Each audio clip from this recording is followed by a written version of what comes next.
PSD।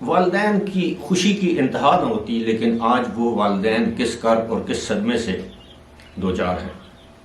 ذرا سوچئے کہ اگر یہ سانحہ خدا نخواستہ آپ کے ساتھ، میرے ساتھ ہوا ہوتا، ہمارے جذبات، احساسات اور خیالات کیا ہوتے۔ لیکن آرمی پبلک سکول پر جن لوگوں نے حملہ کیا، جو پکڑے گئے، ان کے سہولت کار، کچھ کو ان میں سے پھانسی لگا دی گئی، کچھ کو قید کی سزائیں سنائی گئیں۔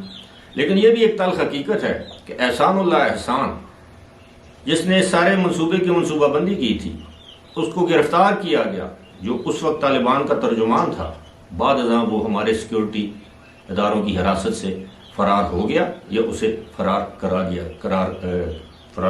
دیا گیا۔ ذرا سوچئے اس کے بعد اسی حملے میں ملوث، اس طرح کے بے شمار دہشت گردی کی کارروائیوں میں ملوث دہشت گردوں کو عام معافی دی جاتی ہے، انہیں جنگجو، بھٹکے ہوئے جنگجو قرار دے کر خیبر پختونخوا کے مختلف علاقوں میں آباد کیا جاتا ہے۔ تو یہ سب کس نے کیا؟ کیا ان لوگوں کے خلاف بھی کارروائی ہوگی؟ کیا 16 دسمبر پاکستان کا 9/11 نہیں تھا جس دن قتل عام ہوا؟ ویسے بھی 16 دسمبر سقوط ڈھاکہ، اس دن مشرقی پاکستان مغربی پاکستان سے جدا ہو گیا۔ یہ تو ہمارا ایک تاریخی المیہ ہے، لیکن وہ 9/11 قرار نہیں دیا گیا۔ 9 مئی کو یوم سیاہ منانے کا اعلان تو کر دیا گیا اسٹیبلشمنٹ کی جانب سے بھی، حکومت کی جانب سے بھی، لیکن ہمارے ملک کی تاریخ میں اتنے یوم سیاہ ہیں کہ آپ کس کس دن کو یوم سیاہ کے طور پر منائیں گے؟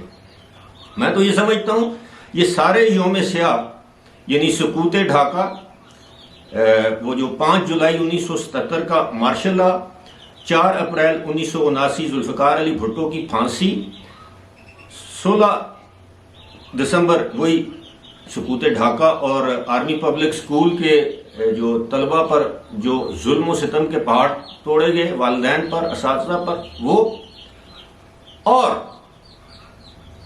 9 مئی، یہ 5 دن اکٹھے کر کے ایک دن یا 2 دن آپ کہہ لیں کہ جی ہم ایام سیاہ مناتے ہیں، اور مستقبل میں ہم وعدہ کرتے ہیں، عہد کرتے ہیں کہ اس طرح کے ایام سیاہ ہم اپنے ملک میں، اپنی زندگی میں، پاکستان میں رونما نہیں ہونے دیں گے۔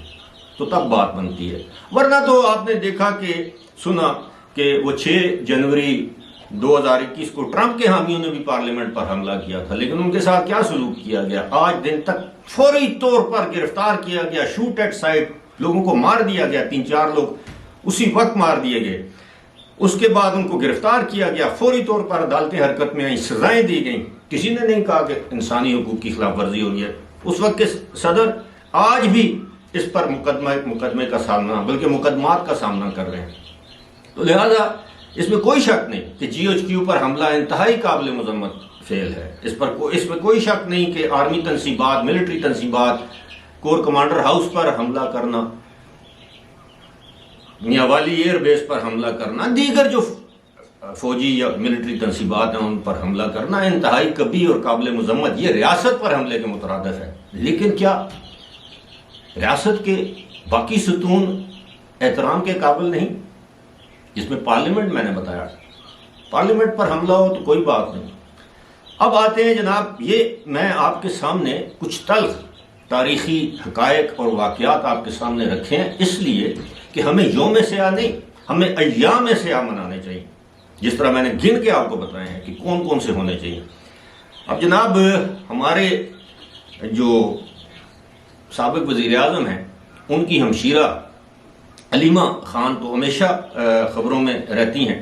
ویسے تو عمران خان کی 4 جو ہیں وہ بہنیں ہیں، جن میں سب سے بڑی جو ہیں وہ روبینہ خانم، وہ امریکہ میں مقیم ہیں۔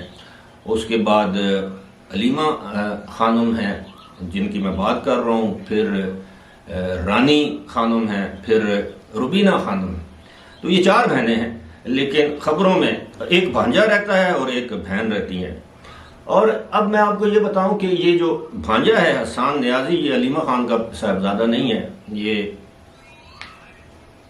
کسی اور بہن کا، میرا خیال ہے رانی خانم کا صاحبزادہ ہے۔ خیر، بات یہ ہے کہ علیمہ خان کے بارے میں یہ انکشاف ہوا ہے، سیکیورٹی اداروں نے یہ انکشاف کیا ہے کہ 9 مئی کو وہ بھی باقاعدہ منصوبہ بندی کر رہی تھیں، کور کمانڈر ہاؤس کے آر پار تھی، جیو فینسنگ کے ذریعے اس کا سراغ لگایا گیا ہے، اور وہ باقاعدہ کارکنوں کو اور رہنماؤں کو ہدایات دے رہی تھیں کہ آپ نے کیسے جانا ہے، کس طرح حملہ کرنا ہے اور کیا کرنا ہے، اور وہ باقاعدہ اس منصوبے کا حصہ تھیں، اس کی سہولت کاری کر رہی تھیں، لوگوں کو اکسا رہی تھیں، انسٹیگیٹ کر رہی تھیں، انسائٹ کر رہی تھیں وہاں پر حملے کے لیے۔ لہذا اب ان کے خلاف بھی مقدمہ درج کر لیا گیا ہے یا کیا جائے گا، اور ان کے خلاف بھی عین ممکن ہے اگر آرمی ایکٹ کے تحت نہیں تو کم از کم انسداد دہشت گردی کی عدالت میں مقدمہ درج کیا جائے گا، اور اس بات کو انشور کیا جائے گا کہ ان کو ڈاکٹر یاسمین راشد کی طرح پہلی ہی پیشی پر